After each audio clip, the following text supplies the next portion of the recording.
Few hours after the attacks happened in New Orleans and Las Vegas, President-elect Donald Trump suggested the situation at the southern border was to blame. However, investigators identified both suspects as American citizens. Today, we learned that the driver found inside that burning Tesla Cybertruck outside the Trump Hotel in Las Vegas had a military ID and a passport belonging to someone named Matthew Allen Livelsberger. Meanwhile, the FBI says there is no definitive link between that incident and the truck attack that we've been speaking about in New Orleans. Still, that Truth Social post from the president-elect remains up, railing against President Biden for his immigration policies. We're joined now by Alex Gangitano with The Hill right now. Alex, thanks so much for joining us. We appreciate it. Hi, thanks so much for having me. You reporting about this political narrative that's been playing out there. So break down what Donald Trump said and if these attacks had anything to do with the border.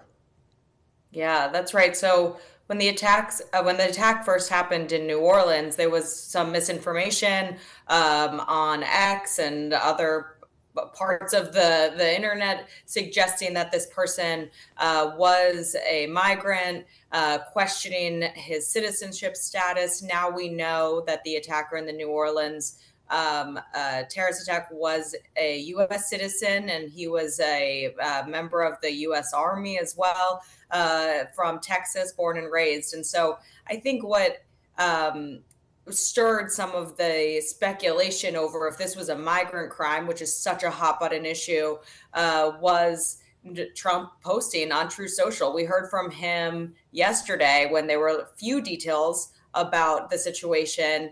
So it was yesterday morning, talking about also how the country has allowed too many immigrants in. And while he didn't jump right to the conclusion that the attacker was not a citizen, he did have a message which was centered on immigration. That was a lot of what his message was on the campaign trail. A lot of why people voted for him was fear about a migrant crime, because there were some high-profile cases over the last year. But again, we do know that both the New Orleans attacker and the man in the car in Las Vegas were both U.S. citizens. Alex, in your reporting, have you found out what data is out there showing crime committed by migrants?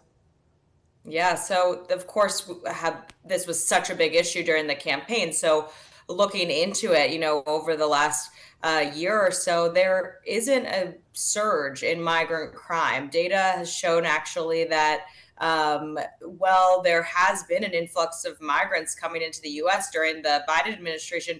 There actually hasn't been an increase in migrant crime. There's actually been a decrease overall in violent crime across the U.S. Since 2021. So this correlation, though, has been made oftentimes by Trump and his supporters that migrants coming in are committing crimes. And I do think a lot of that is attributed to these high profile cases that I mentioned, whether it's an attack on a nursing student in Georgia that became national news from an illegal immigrant.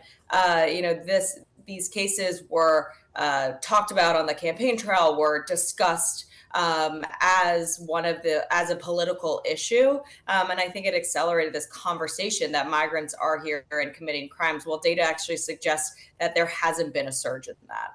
We will leave our conversation there, but Alex Gangitano with The Hill, thanks so much again for being with us. We appreciate it. Thank you.